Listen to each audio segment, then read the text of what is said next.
Hey guys, welcome to my channel, or welcome back to my channel. Today I'm going to be showing you my step-by-step process on how I do an acrylic fill and create these iconic him nails.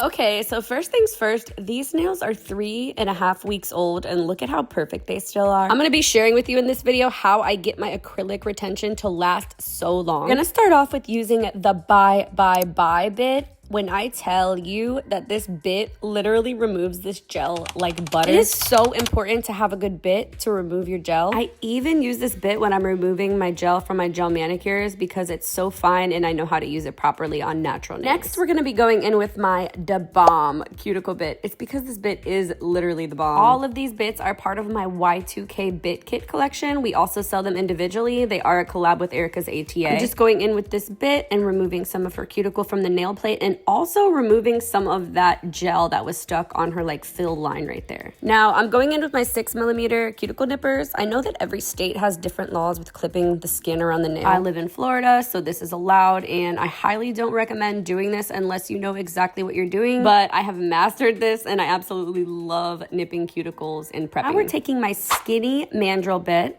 with our 150 grit sanding bands, skinny sanding bands, and I love this bit because you can get real in there around the cuticle area, and it's thinner than your typical mandrel. I always try to use 150 to 180 grit on the natural nail. Next, we need to remove all the oils from the natural nail. I'm using Valentino's dehydrator. Honestly, you can use any dehydrator. I'm pretty sure it's literally just like alcohol. Actually, if I'm being honest, I'm positive it's alcohol. I mean, just read the ingredients. Anywho, I'm gonna go ahead and apply this on all 10 fingers, and then we're gonna follow that step by using Valentino's primer. I also really love Not Polish's primer, but I ran out of it, so I'm using Valentino's right now, and it's still incredible. The retention lasts forever using this product. Okay, so now we have to get into doing this fill. I'm using my size 10 acrylic brush to apply a small bead, making sure that it does not flood into the cuticle so we don't get any lifting. If you do get any in the cuticle, just like I did right here,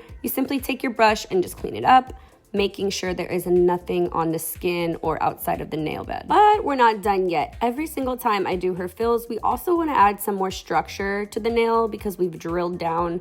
And also, once nails start to grow out, they start to grow downwards. You always want to add some more body to the tip of the stilettos, so it gives it more strength because the more that you file away over time, especially removing gel, you can kind of thin out the acrylic, and you don't want that to happen. You still want to keep that strength. So I just go ahead and add, some more body, structure, whatever you want to call it, to the tips of these nails as well. And I forgot to mention, I'm using my favorite acrylic from Not Polish. I use this in almost all of my sets. It's actually a glow-in-the-dark nude. It's called 𝐮𝐬2 Obsessed. Do me a favor, if you purchase anything lately ever and you don't have this acrylic, you definitely need it. I mean, it's the perfect nude and it glows in the dark blue. It's so beautiful. In this video, I won't be showing you the glow because I don't know why. Actually, I don't know why we didn't. Oh yeah, it's because we covered the whole entire nail with color, so I won't be able to show you guys the glow. Anyways, the key to laying acrylic bead is you don't want it to be too runny and you don't want it to be too dry. So you want to find a good happy medium. Honestly, you guys, if you're struggling with acrylic, that's normal. It used to take me like 4 hours just to do a full set of acrylic, and that's just the acrylic. Like, that's no art, nothing. It would take me 4 hours. I almost gave up a million times, and I honestly hated how my acrylic used to come out every single time. But honestly, if you don't keep practicing, you're never going to get better. So everybody starts somewhere. Just don't forget that. I feel like it's so easy to compare yourselves to everybody else instead of just taking the time to perfect your craft. So keep that in mind. If you're struggling, in the comments with acrylic, let me know like what you struggle with most so I can try to help you out by responding. Any other types of acrylic videos you guys want to see, comment below because I read all the comments and I want to talk to you guys. So this acrylic fill process takes about an hour and 20 sometimes. If I have to do any repairs, which is rarely, it will take me about an hour and 30 to 40. It's crazy how just fixing one nail can add so much time onto your surface. Next, we're going in with the filing. This is my favorite part only when I'm doing stilettos. Everybody has their favorite shape to file, and personally, I think I do this one the best. I love shaping stilettos. I could do it all day. I actually hate shaping square and coffin, if you can believe that. Anyways, I used my 100/180 grit files for that, and now I'm going in with my Work It bit. This is also part of our Y2K bit kit collection. I like to go in a medium speed around the cuticles first to flush everything. This is going to remove any product's bulk from around the cuticle area, so when you apply your gel polish, you don't have that weird looking lump and it looks more natural, like the nails are actually coming out of the nail bed. Not that stilettos look natural anyways, but you know what I mean. After I've gone around the cuticle on all the nails, I'm gonna turn my e-file up to a higher RPM, and I'm gonna do a couple passes down the nails in a vertical motion, just like you see me doing here. This is going to make our surface area nice and smooth. Everything is even, and when we go to paint on it later, we have a nice smooth canvas to paint on. I want to warn you that a lot of times people get carried away with trying to smooth it out so much that they take away a lot of the body of the nail, removing that apex, and the apex is what keeps your strength to the nail. So just keep in mind that you always want to keep some strength to the nail. You never want to have your nail look flat. That's why I'm showing you my structure from the side, because that's what you want to have it looking like so your clients don't break their nails. Now I'm using my brand's pink buffers to go ahead and do a quick buffing. This is just to smooth out any little imperfections at all. I also do the underneath, but I didn't record that part. Now, this is, I believe, her second fill, and her nails have gotten a little bit longer underneath, and we always want to get rid of them because they're showing in videos. So I'm using my So Fresh, So Clean bit, and this is so good for cleaning the natural nail from underneath the acrylic. Here are the nails all prepped and ready. I'm just gonna go have her wash all the dust off using a nail brush, and let's get right into doing this design. I'm going in with my Lights Out black gel polish from my brand. This is a 1-coat coverage gel polish. After curing that, I'm gonna take my Oops, I Did It Again liner gel, and what we're going for is like this aura fade look. Kind of like an airbrush without an airbrush.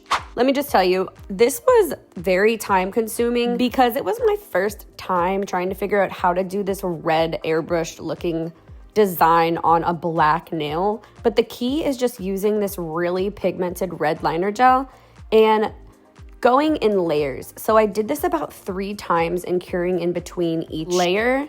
And I actually love how this ended up turning out. The vibe for this set was, so she usually brings me inspo, right? This time she brought me this little cute collage. I'll put it right here up on the screen.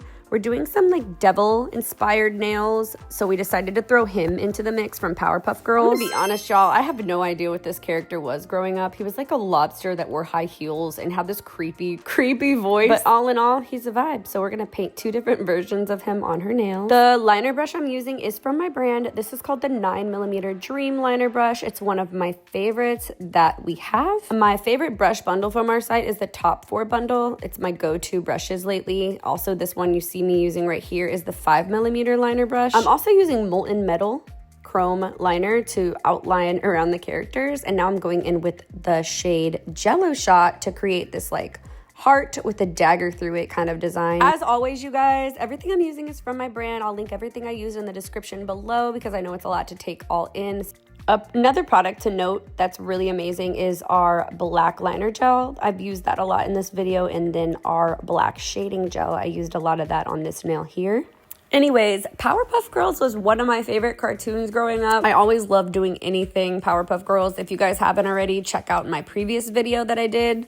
I painted all 3 Powerpuff Girls and incorporated like a Louis Vuitton print. Anytime I'm doing a character, I always like to get a sketch. But this time I was just like, you know what, let's just go in with the black. He's really easy to paint. I feel like this is a really good character for beginners. There's not a lot to him. He has very bold and kind of, I don't know how to explain it, like more shapes, I guess you can say, that are really good for practice, like circles, triangles, straight lines. He's a really good character to start off with if you're trying to attempt character art for your first time.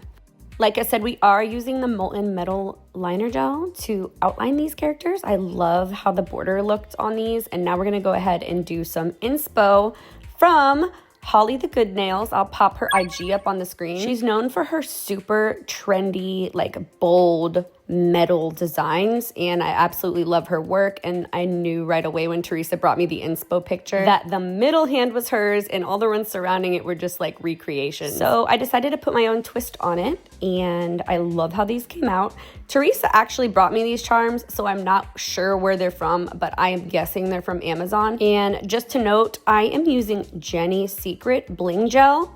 I love our Bling Gel, but I really love Jenny's because the consistency of it is more thick. So when you're working with charms that need to stay in place the whole entire time, especially bigger ones, Jenny's formula is so good for keeping charms on the nails. She's not called the Queen of Bling for nothing. She knows what she's doing when she made this product, so I highly, highly recommend it. These little studs were also from Amazon. I think if you type in like chrome flat back studs on Amazon, they should pop right up. The only thing I will say I'm sad about with this design is that it covered our pretty aura design that I took all that time to do. I really wish that it didn't cover so much of the red to black fade in the end, but all in all, I'm so happy with how these came out. Now, with regular Swarovski crystals or whatever, you would never top coat on them. You would just top coat around. Since these are like a chrome metal vibe, you can go ahead and seal the deal with our No Wipe Shiny top coat to really trap these in. And you guys, look at how amazing these nails turned out. I believe, if I'm correct, that these nails took about 5 hours. The most time consuming thing was the aura, like airbrush looking fade situation that we did. And they're definitely worth taking all that time to do because I'm absolutely obsessed with them. Let me know what you guys think of these nails in the comments. And I really hope that me sharing my tips and tricks and my process with doing an acrylic fill helped you guys today. Let me know in the comments what your favorite cartoon from the 90s was for a chance to be featured in my next video. Don't forget to subscribe, like this video, and hit that notification bell so you never miss a video from me. Bye guys.